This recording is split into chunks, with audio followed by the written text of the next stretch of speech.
अब की बार हुड्डा सरकार, तो अदर देन हुड्डा को कंसोलिडेट करने में बीजेपी वाले कामयाब हो गए। जो बांग्लादेश के हालात बने हुए हैं, क्या उन हालातों को देखते हुए भारत में यूनिफॉर्म सिविल कोड नहीं लागू होना चाहिए? होना चाहिए। कह रहे हो जाति का नाम हटा देना चाहिए और एक भारतीय, एक ऐसा नाम आना चाहिए जिससे कि भाईचारा बना रहे। हमारे जो बड़े लीडर थे उनका कांग्रेस तो आ ही रही है, किसी को मनाने की जरूरत नहीं, किसी को बिठाने की जरूरत नहीं। तो ये जरूर से ज्यादा ओवर कॉन्फिडेंस। नमस्कार दोस्तों, जेड मीडिया में आपका स्वागत है। आज की बात जग्गा के साथ हमारे बीच में पूर्व कांग्रेस के कद्दावर नेता और पूर्व होम मिनिस्टर हमारे बीच में हैं। जानते हैं, पहले तो सर दीपावली की बहुत बहुत शुभकामनाएं। आप सबको भी बहुत बहुत दीपावली की, भैया दूज की बहुत बहुत मुबारक। सर, अब कांग्रेस के कद्दावर नेता हैं और पूरा मीडिया भी ये आवाज उठा रहा था कि कांग्रेस आ गई, कांग्रेस आ गई, लेकिन हार के क्या कारण रहे?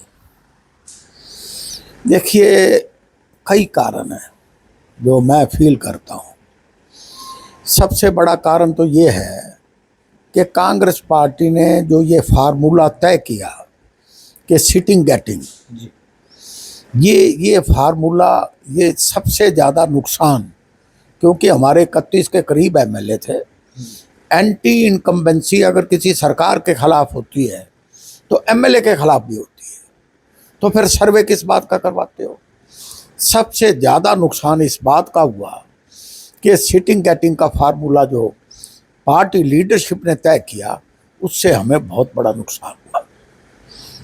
नंबर 2, जो मैं फील करता हूँ कि सभी चैनलों में, सभी प्रिंट मीडिया में, सीआईडी, आईबी, स्टोरिये, उन्होंने एक ऐसा माहौल बना दिया कि कांग्रेस के पक्ष, कांग्रेस तो आ गई, कांग्रेस तो आ गई।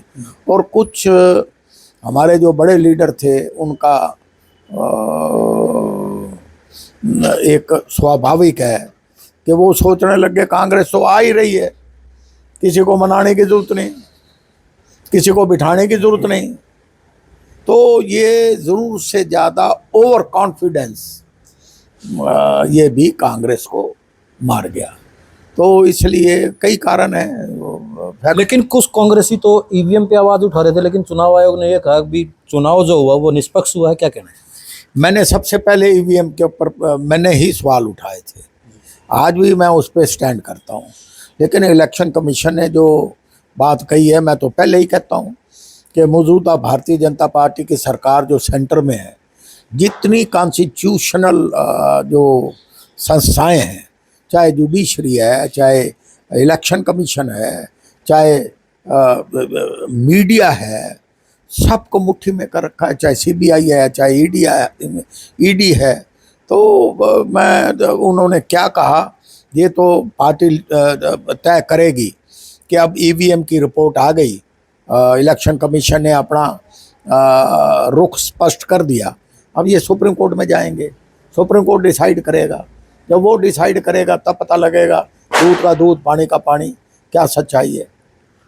एक और बीजेपी वाले एक और नारा लेके चल रहे हैं कि बेटी बचाओ बेटी पढ़ाओ।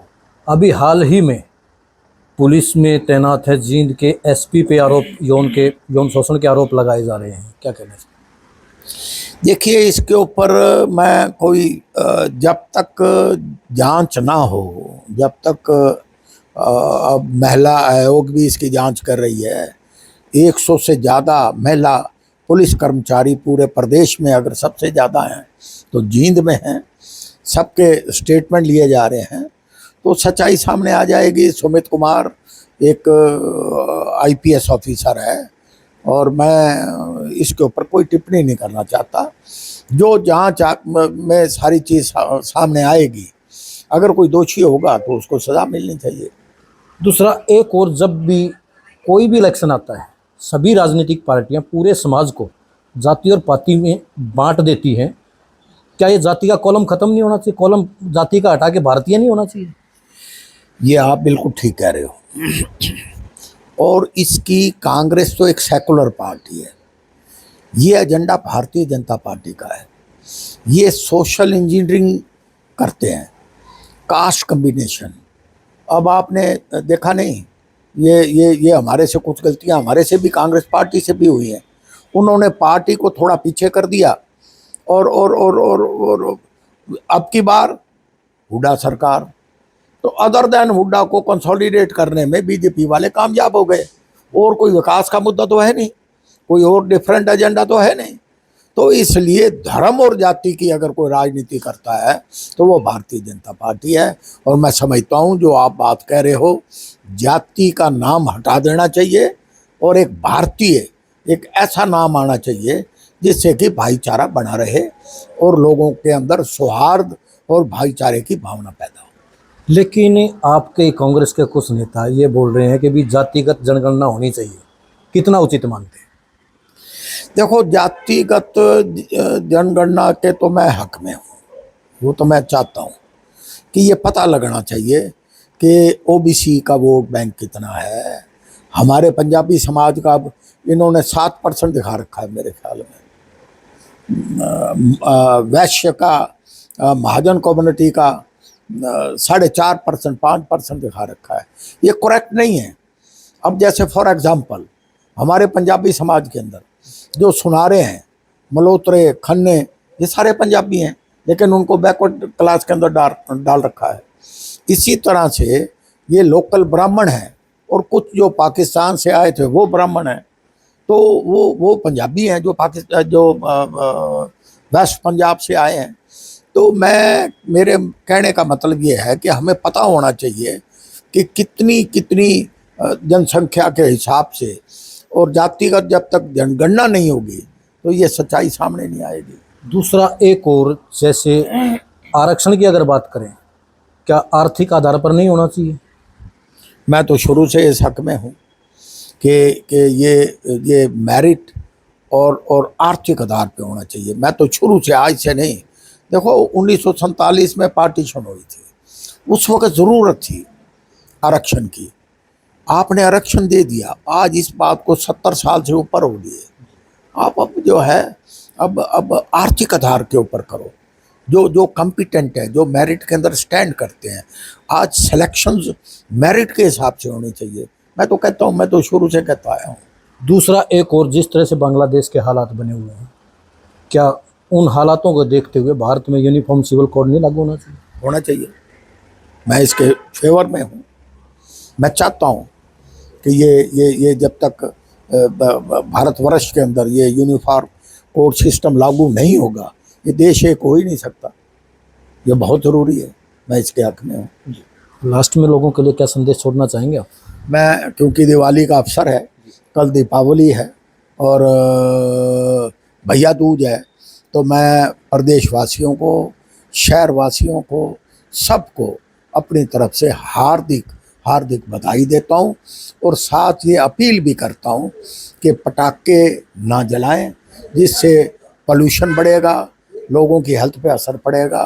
पराली ना जलाएं, उससे भी पोल्यूशन बढ़ता है, लोगों की सेहत पे असर पड़ता है। इन्हीं बातों के साथ मैं पुनः दीपावली और भैया दूज की मुबारकबाद देता हूँ। धन्यवाद। एक बात और पूछना चाहूँगा, आपने पराली का जिक्र किया, भी पराली से पोल्यूशन फैलता है। दूसरी तरफ अगर देखा जाए तो इंडस्ट्री बहुत सारा पोल्यूशन छोड़ती है, उन पर कोई एक्शन नहीं होता, किसान पर एफआईआर दर्ज कर दी जाती है।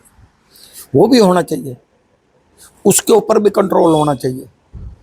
मैंने तो आपको सबसे पहले तो ये कहा कि पटाखे नहीं जलाने चाहिए, उससे पोल्यूशन होता है। इंडस्ट्री के अंदर ये जो सिस्टम एक ऐसा बनना चाहिए जिससे कि पोल्यूशन ना हो। आज हमारी हेल्थ के ऊपर सबसे बड़ा अगर कोई असर पड़ता है तो इन्हीं चीज़ों का असर है, तो इसके ऊपर प्रतिबंध लगाना चाहिए। तो ये थे हमारे बीच में पूर्व गृह मंत्री सुभाष बत्रा जी। इन्होंने अपने विचार रखे और बहुत सारी बातों पर विस्तृत चर्चा भी हुई। और आपकी क्या राय है उस चर्चा पे कमेंट करके ज़रूर बताएं और इस खबर को ज़्यादा से ज़्यादा शेयर करें।